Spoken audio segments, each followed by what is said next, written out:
Hello friends, आप सभी का स्वागत है मेरी इस यूट्यूब चैनल द रेड आई में फिर से एक बार। तो दोस्तों, पिछले कई समय से मैंने जियो पॉलिटिक्स पे इतने वीडियोस नहीं बनाए हुए हैं, लेकिन जो मेरा फर्स्ट वीडियो था, अगर आप उसको देखेंगे तो मैंने उसमें क्लियर कट बात बोली थी कि अभी मिड टर्म इलेक्शंस आने वाले हैं। अब वो मिड टर्म इलेक्शंस आने वाले हैं, तो उसकी वजह से कुछ ना कुछ तो अभी जो वेनेजुला में रातों रात कैप्चरिंग हो गई, ईरान में कुछ ना कुछ तो होने वाला था। आप वो मेरा वीडियो पहले जाके देख सकते हैं कि मैंने वहाँ पे ऐसा बोला हुआ है। तो दोस्तों, अभी यूएसए और ईरान का वॉर आई थिंक स्टॉप हुआ हुआ है, चल रहा है, कुछ भी हो रहा है, I don't know, but I want to say that एक महीना मोटा मोटी हो चुका है। तो आखिर इस एक महीने में क्या हुआ है, कौन जीता कौन हारा, आइए मैंने एक अच्छा एनालिसिस किया हुआ है और इस इन सब रिसोर्सेज को यूज करके मैंने एक अच्छा वीडियो बनाने की कोशिश की है। If you see on the screen ladies and gentleman, मैंने कुछ एक स्टेटमेंट लिखा हुआ है। Iran has not lost and America has not won. आखिर इसका मतलब क्या है, आइए इसको बहुत अच्छे तरीके से समझने की कोशिश करते हैं। सबसे पहले हम बात करते हैं ऑब्जेक्टिव्स पे। आखिर ये वॉर किस बेसिस पे शुरू हुआ था। लेडीज एंड जेंटलमैन, अगर हिस्ट्री में आप जाए कि जब भी कोई दो राजा लड़ते हैं तो कुछ ऑब्जेक्टिव्स के साथ लड़ते हैं। अगर कोई एक राजा दूसरे राजा पे हमला करता है तो कुछ ऑब्जेक्टिव्स होते हैं।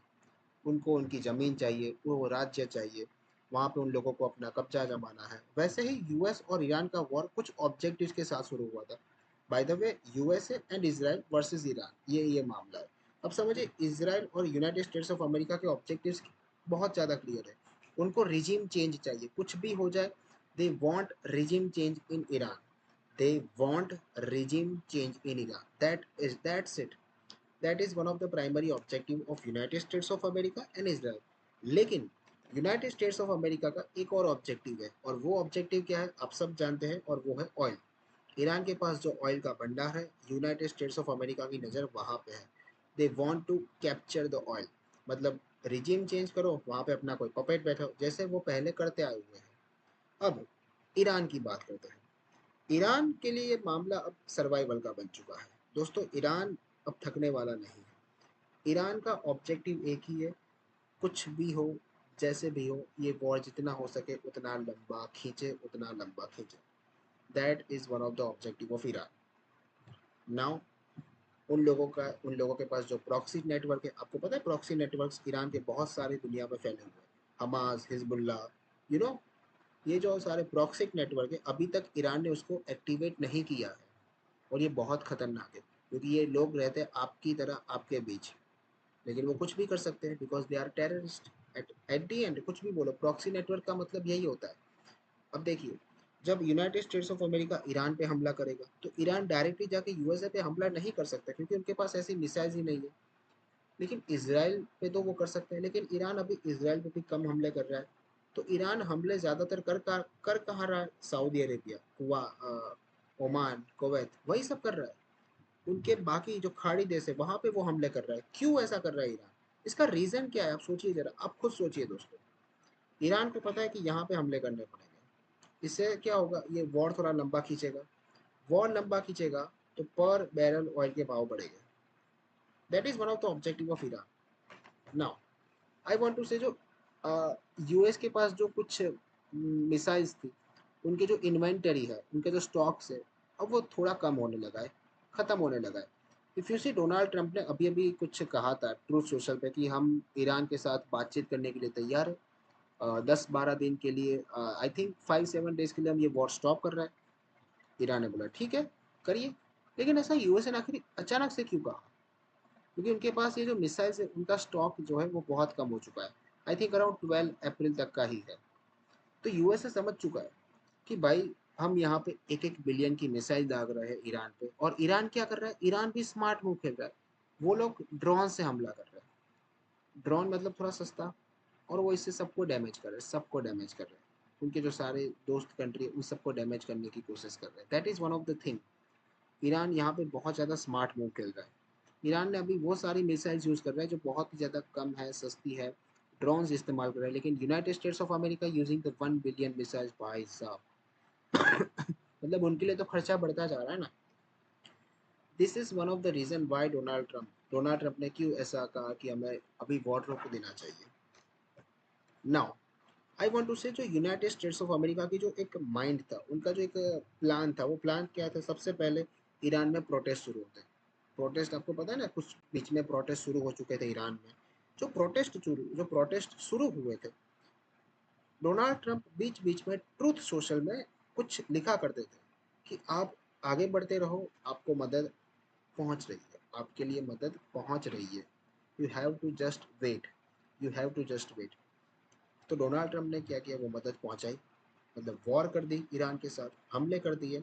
तो यहाँ पे यूएसए का माइंड क्या था पता है? उनको यही सोचना था कि क्या होगा, वॉर होगा, इससे सारे लोग बाहर आएंगे घर से, आंदोलन करेंगे, रिजीम के खिलाफ खड़े हो जाएंगे, रिजीम को कोलैप्स कर देंगे, रिजीम चेंज हो जाएगी। लेकिन ऐसा कुछ भी नहीं हुआ, बल्कि ईरान ने अपना और एक रौद्र रूप दिखाया।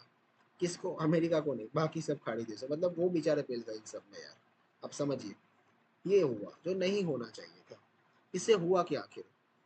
यूएसए का प्लान धीरे धीरे फेल होने लगा, ना कोई बाहर आया, ना ऐसा सच कोई प्रोटेस्ट हुए, और यहाँ पे रिजीम चेंज नहीं हो पाई। आयतुल्ला खमेनी को खत्म कर दिया, वो बात अलग है, आयतुल्ला खमेनी को मार दिया, लेकिन उनके बेटे आ गए। अब उनके बेटे कहाँ है किसी को नहीं पता, रशिया में है, ईरान में है, या चाइना में, किसी को नहीं पता। आई वांट टू से किसी को नहीं पता। If you see that is one of the important thing. और यहाँ पे ईरान भी बहुत स्मार्ट निकला, उन्होंने अपना जो कमांड स्ट्रक्चर था उसको धीरे धीरे डिसेंट्रलाइज करना कर दिया, डिसेंट्रलाइज कर दिया पूरी तरीके से। इफ यू सी, मतलब ना रिजीम चेंज हुई ना कुछ भी हुआ। आई वॉन्ट टू से यूएसए का जो मेन ऑब्जेक्टिव है वो है रिजीम चेंज, और दूसरा है ऑयल। अगर ये दोनों अचीव नहीं होते, जब तक ये दोनों अचीव नहीं होंगे तब तक आप ये नहीं कह सकते कि यूएसए जीत गया है। इसीलिए मैंने कहा अभी तक यूनाइटेड स्टेट्स ऑफ अमेरिका नहीं जीता है ना। कुछ मतभेद शुरू हो चुके हैं किसके बीच? इसराइल एंड अमेरिका के बीच। कैसे समझाता हूँ? देखिए, ईरान के आयतुल्ला खामेनी और खुद ईरान ने ये पब्लिकली बोला हुआ है कि Israel is the cancer for the world, और उनको निकालना पड़ेगा। ये स्टेटमेंट उन्होंने पब्लिकली दिया हुआ है दोस्तों, उन्होंने ये स्टेटमेंट पब्लिकली दिया हुआ है। तो इसराइल के लिए ये करो या मरो की स्थिति है। क्या? करो या मरो की स्थिति, मतलब इसराइल के तो एग्जिस्टेंस पे थ्रेट आ चुका है। तो इसराइल का तो ऑब्जेक्टिव क्लियर है, कुछ भी हो जाए, ये रिजीम चेंज करो बस, ये रिजीम चेंज करो किसी भी तरह। तो इसराइल ने बहुत ज़्यादा उनके ऑयल इंफ्रास्ट्रक्चर पे हमला करना शुरू कर दिया है। लेकिन यहाँ पे वॉशिंगटन, मतलब यूनाइटेड स्टेट्स ऑफ अमेरिका की थॉट प्रोसेस थोड़ा अलग है। यूएसए क्या कह रहा है कि नहीं, हमें भी ईरान पे हमला करना है, लेकिन उनके ऑयल इंफ्रास्ट्रक्चर पे हमला मत करो। ये वॉर दूसरी कंट्रीज को अफेक्ट नहीं करना चाहिए, लाइक इंडिया, चाइना, जो एशियाई कंट्रीज है उनको अफेक्ट नहीं करना चाहिए। ऑयल के प्राइस बढ़ गए, प्लीज़। यूएसए इसराइल से कह रहा है, बीच में डोनाल्ड ट्रंप कह रहे थे कि मुझे कुछ भी नहीं पता, नेतन्याहू ने ये कैसे कर दिया, मैं बात करूंगा उससे, इफ़ यू रिमेंबर। तो देखिए यहाँ पे अगर आप दोनों साथ में लड़ रहे हो तो आपके ऑब्जेक्टिव्स हमेशा क्लियर होने ही चाहिए। अगर आपके ऑब्जेक्टिव साथ नहीं आ रहे, नहीं मिल रहे, तो आप कैसे ये वॉर जीत सकते हो यार? नाटो वैसे भी अब इसमें ज्वाइन नहीं हो रहा है। तो that is one of the disadvantage for the Donald Trump now. अब इससे इकोनॉमिक क्या इफेक्ट होगा? ईरान ने तो वैसे भी स्ट्रेट ऑफ हॉर्मज में अड्डा जमा के रख दिया, किसी भी जहाज को आने, इंडिया के कुछ जहाज को परमिशन मिल रही है। That is one of the, I want to say, achievement for our government. इन्होंने जिस तरह से इस अभी सिचुएशन को इंडिया में हैंडल करके रखा हुआ है। अदरवाइज बाकी सब कंट्रीज में, Vietnam, I think not Vietnam, there are so many countries जहाँ पे ये सब चीज़ें शुरू हो चुकी है, लॉकडाउन लगना शुरू हो चुका है। श्रीलंका में भी इवन लॉकडाउन कई जगह लग चुका है। इन्फ्लेशन, इससे क्या होगा? जो एलपीजी है, उन सब चीज़ों के भाव बढ़ेंगे अगर ये वॉर लंबा चला तो। ये वॉर लंबा चला तो इन सब चीज़ों से भाव बढ़ेंगे। मैं तो यही कहना चाहता हूँ कि यहाँ पे ईरान का पॉइंट एक ही है। ईरान का जो मेन ऑब्जेक्टिव है ना, वो एक ही है। कुछ भी हो जाए, ये जो पर बैरल ऑयल का भाव जब तक 200 नहीं हो जाता ना, तब तक ये लोग वॉर करना चाहते हैं। इससे होगा क्या? इससे सभी कंट्री अफेक्ट होगी, including United states of America, including United states of America. Now अब ईरान की बात करते हैं। ईरान पे कितने सालों से, न जाने कितने सालों से सैंक्शंस लगाए हुए हैं, किसने? यूनाइटेड स्टेट्स ऑफ अमेरिका ने। फिर भी ईरान अभी तक सर्वाइवल स्थिति में है।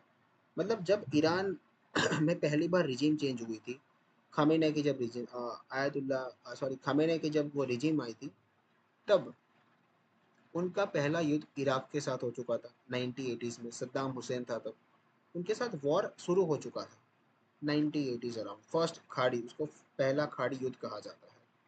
तब से लेके अब तक ईरान ने न जाने कितने युद्ध किए खाड़ी देशों के साथ, फिर अभी अमेरिका के साथ चल रहा है, फिर भी ईरान ने अपनी जो स्टेबिलिटी है वो बना के रखी है।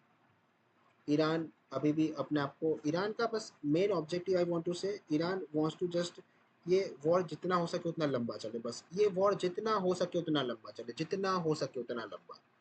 और दूसरा ऑब्जेक्टिव मैंने पहले भी बताया, ये पर बैरल ऑयल के बाद जो 200 है वो 200 तक पहुंच जाए। अभी तो 110 हो गए, या तो 100 या 110 के आसपास चल रहे होंगे, वो 200 तक पहुंचा दे, बस कुछ भी हो जाए। That is the main objective of Iran through this war. ये ईरान वॉर तब तक नहीं रोकेगा जब तक उसकी कंडीशन ना मान ली जाए। ईरान वॉर तब तक नहीं रुकना चाहता, इसलिए ईरान इस तरह से प्रॉक्सी से न जाने कई तरीकों से ये वॉर शुरू रखना चाहता है। नाउ अब ये थोड़ा जो मुद्दा है, ये मुद्दा कहीं कवर ही नहीं हो रहा है आई वांट टू से। ये ना कोई मीडिया एजेंसी कवर कर रही है, आई थिंक बहुत कम लोग इस मुद्दे पे बात कर रहे हैं। अभी यूनाइटेड स्टेट्स ऑफ अमेरिका का फोकस है ईरान पे। उनके जो सारे रिसोर्सेज है, उनके जो सारे हथियार है, वो सारे ईरान की ओर लग चुके हैं। उनका जो सारा फोकस है वो ईरान तरफ जा चुका है। अब इससे यहाँ पे ना इंडो पैसिफिक है, वहाँ पे उन लोगों का थोड़ा जो है ना हाथ हल्का हो रहा है अमेरिका का। तो यहाँ पे मौका किसके लिए बन सकता है, आई वॉन्ट टू से इंडो पैसिफिक के लिए कुछ एक संगठन बनाया गया था। If you know the name of that संगठन, आप कमेंट में बता सकते हैं। वो संगठन का quad, if you remember quad. लेकिन यहाँ पे अमेरिका खुद फंस चुका है ईरान के साथ। तो ये फ़ायदा किसको पहुँचने वाला है, चाइना को।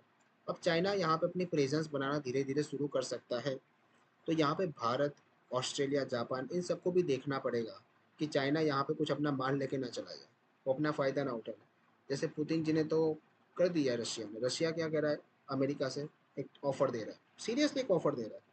अगर आप अगर आप यूक्रेन को मदद नहीं करेंगे, हम ईरान को नहीं करेंगे। सीरियसली रशिया ने यूनाइटेड स्टेट्स ऑफ अमेरिका को ये ऑफ़र दी हुई है। सो ये बहुत इंपॉर्टेंट थिंग है। नाउ वॉर में विक्ट्री का क्या मतलब है, ये अब चेंज हो चुका है। पहले क्या हुआ करता था, मास डिस्ट्रक्शन करो, सबको उड़ा दो, अब विक्ट्री पालोगे। लेकिन अब ये वॉर विक्ट्री जो है वो बहुत, उसकी डेफिनेशन आई थिंक चेंज हो चुकी है, ईरान ने चेंज कर दी है। क्या हो सकती है, कौन लंबे समय तक एफिशिएंटली अपने रिसोर्सेज का इस्तेमाल करेगा, एंड दूसरा कौन अपनी इकोनॉमी को सर्वाइव करके रखेगा। This is the real definition of the victory in the today's world, I want to say. अभी मल्टीपोलर है जो है, और अगर ऐसा ही चलता रहा ना दोस्तों, तो मैं ये कहना चाहता हूँ कि दुनिया का जो भरोसा है ना यूनाइटेड स्टेट्स ऑफ अमेरिका पर, वो धीरे धीरे कम होने लगेगा। पहले जितना भी था अब वो धीरे धीरे धीरे कम होने लगेगा, और वर्ल्ड एक मल्टीपोलर की ओर जाने लगेगा। मतलब बोलते हैं ना कि यहाँ पे कोई एक नहीं होगा, बहुत सारे होंगे। That is something called is going to happen in the future, अगर ये ऐसे ही चलता रहा तो। नाउ मैं लास्ट में अपना एनालिसिस में यही कहना चाहता हूँ कि यार ये वॉर जितना लंबा चलेगा ना, इंडिया में इसको नुकसान है, भारत को इससे बहुत नुकसान होगा। बिकॉज हमें ऑयल एलपीजी चाहिए, हम खुद यहाँ पे, हमारे यहाँ तेल के भंडार नहीं है, हमें ये सब इंपोर्ट करना पड़ता है।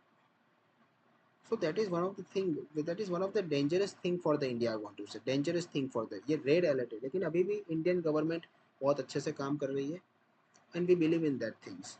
और आखिर में मैं तो यही कहूँगा, अगर ये वॉर जितना, ये वॉर यूएसए तभी जीतेगा जब एक रिजीम चेंज हो जाए, एंड सेकंड उनको ऑयल मिल जाए।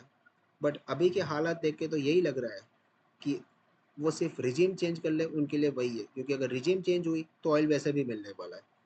आज की वीडियो में इतना ही, और ऐसे ही इंटरेस्टिंग वीडियो आते रहेंगे। So thank you guys, Vande Mataram, Bharat माता की जय।